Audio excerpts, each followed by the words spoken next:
주님께서 여러분과 함께 또한 사제의 영과 함께 루카가 전한 거룩한 복음입니다. 주님 영광 받으소서. 주간 첫날 바로 그날 예수님의 제자들 가운데 두 사람이 예루살렘에서 예순 스타디온 떨어진 엠마오라는 마을로 가고 있었다. 그들은 그동안 일어난 모든 일에 관하여 서로 이야기하였다. 그렇게 이야기하고 토론하는데 바로 예수님께서 가까이 가시어 그들과 함께 걸으셨다. 그들은 눈이 가리어 그분을 알아보지 못하였다. 예수님께서 그들에게 걸어가면서 무슨 말을 서로 주고받느냐 하고 물으시자 그들은 침통한 표정을 한 채 멈추어 섰다. 그들 가운데 한 사람 클레오파스라는 이가 예수님께 예루살렘에 머물렀으면서 이 며칠 동안 그곳에서 일어난 일을 혼자만 모른다는 말입니까? 하고 말하였다. 예수님께서 무슨 일이냐 하시자 그들이 그분께 말하였다. 나자렛 사람 예수님에 관한 일입니다. 그분은 하느님과 온 백성 앞에서 행동과 말씀에 힘이 있는 예언자셨습니다. 그런데 우리의 수석사제들과 지도자들이 그분을 넘겨 사형 선고를 받아 십자가에 못 박히시게 하였습니다. 우리는 그분이야말로 이스라엘을 해방하실 분이라고 기대하였습니다. 그 일이 일어난 지도 벌써 사흘째가 됩니다. 그런데 우리 가운데 몇몇 여자가 우리를 깜짝 놀라게 하였습니다. 그들이 새벽에 무덤으로 갔다가 그분의 시신을 찾지 못하고 돌아와서 하는 말이 천사들의 발현까지 보았는데 그분께서 살아계시다고 천사들이 일러주더랍니다. 그래서 우리 동료 몇 사람이 무덤에 가서 보니 그 여자들이 말한 그대로였고 그분은 보지 못하였습니다. 그때 예수님께서 그들에게 이르셨다. 아, 어리석은 자들아, 예언자들이 말한 모든 것을 믿는데 마음이 어찌 이리 굼뜨냐. 그리스도는 그러한 고난을 겪고서 자기의 영광 속에 들어가야 하는 것이 아니냐. 그리고 이어서 모세와 모든 예언자로부터 시작하여 성경 전체에 걸쳐 당신에 관한 기록들을 그들에게 설명해 주셨다. 그들이 찾아가던 마을에 가까이 이르렀을 때 예수님께서는 더 멀리 가려고 하시는 듯 하였다. 그러자 그들은 저희와 함께 묵으십시오. 저녁 때가 되어가고 날도 이미 저물었습니다. 하며 그분을 붙들었다. 그래서 예수님께서는 그들과 함께 묵으시려고 그 집에 들어가셨다. 그들과 함께 식탁에 앉으셨을 때 예수님께서는 빵을 들고 찬미를 드리신 다음 그것을 떼어 그들에게 나누어 주셨다. 그러자 그들의 눈이 열려 예수님을 알아보았다. 그러나 그분께서는 그들에게서 사라지셨다. 그들은 서로 말하였다. 길에서 우리에게 말씀하실 때나 성경을 풀이해 주실 때 속에서 우리 마음이 타오르지 않았던가. 그들이 곧바로 일어나 예루살렘으로 돌아가 보니 11 제자와 동료들이 모여 정녕 주님께서 되살아나시어 시몬에게 나타나셨다 하고 말하고 있었다. 그들도 길에서 겪은 일과 빵을 떼실 때에 그분을 알아보게 된 일을 이야기해 주었다. 주님의 말씀입니다. 그리스도님 찬미합니다.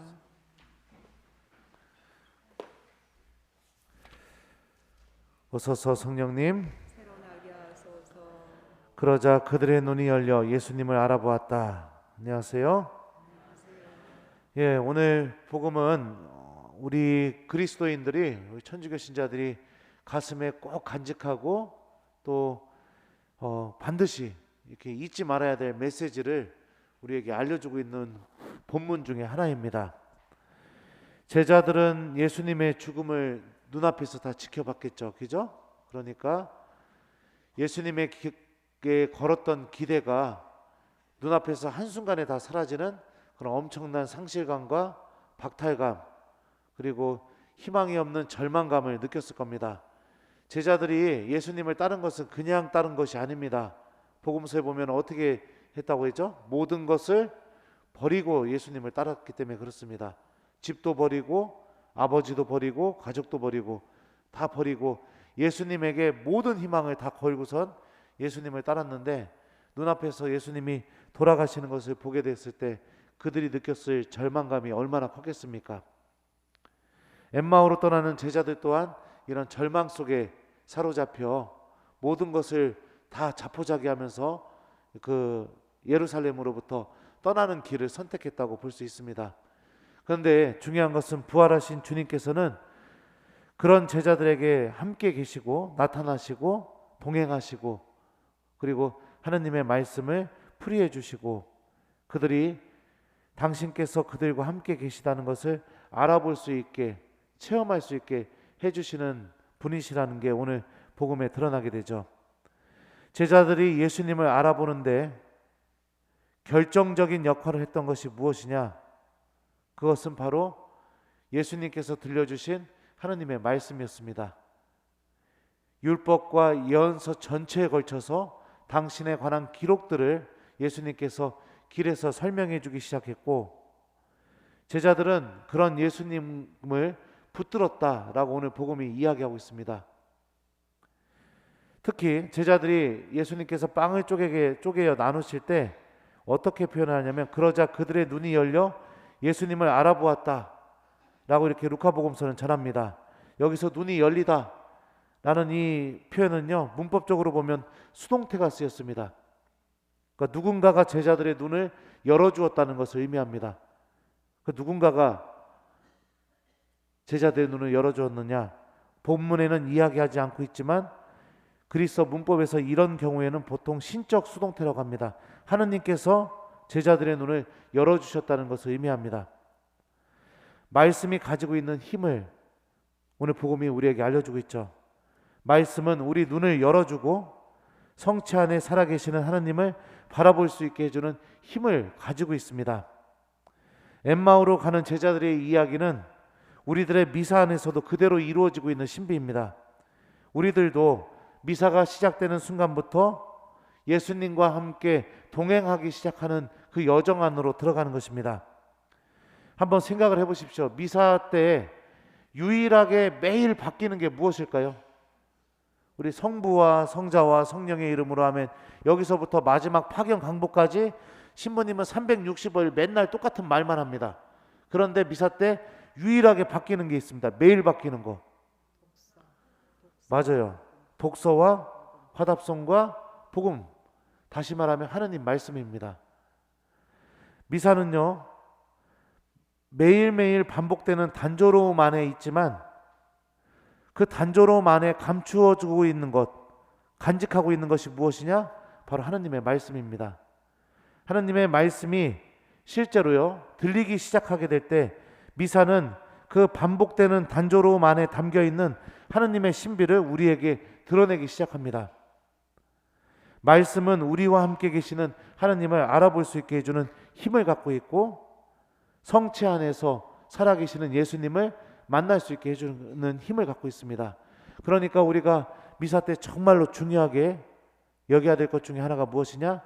말씀을 잘 듣고 간직하고 기억하면서 미사를 드리는 것이 굉장히 중요하다고 볼 수 있습니다.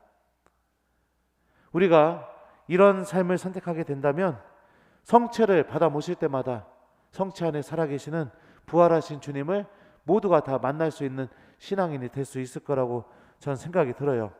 그래서 미사가 시작되면 나는 지금 엠마오로 예수님과 함께 걸어가기 시작했다라고 생각하시고 독서와 복음 말씀을 귀를 쫑긋 세워서 하나하나 잘 들으려고 하시고 그리고 신부님이 해주는 강론 말씀도 잘 들으려고 하시고 그리고 난 뒤에 내가 좋아하는 그 말씀 중에 와닿던 말씀을 가슴속에 간직하면서 성체 모실 때까지 계속 그 말씀을 기억하면서 기도하시고 그렇게 한다면 우리들도 성체를 모시게 될 때 살아계시는 주님을 만날 수 있는 신앙인이 될 수 있을 거라고 생각합니다.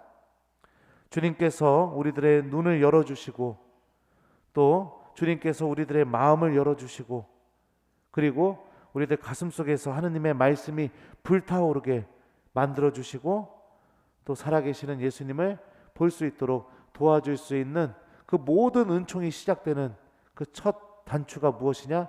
말씀을 듣는 태도에 달려 있다는 것이죠. 그래서 하나님 말씀을 잘 간직하면서 우리 교우 여러분들 미사 안에서 살아계시는 하나님을 꼭 만나는 신앙인이 되도록 노력해 보셨으면 좋겠습니다. 숙제 드릴게요. 오늘 하루는 엠마오로 떠나는 제자들처럼 우리들도 하나님의 말씀을 가슴속에 잘 간직하는 것, 이거를 숙제로 드리도록 하겠습니다. 그래서 그 말씀이 여러분들 가슴 안에서 타오르고, 그리고 그 말씀이 살아계신 예수님을 바라볼 수 있게 도와줄 수 있도록 하나님의 말씀을 계속해서 마음속에 간직하도록 노력하는 하루를 보내는 것, 이거를 숙제로 드리도록 하겠습니다.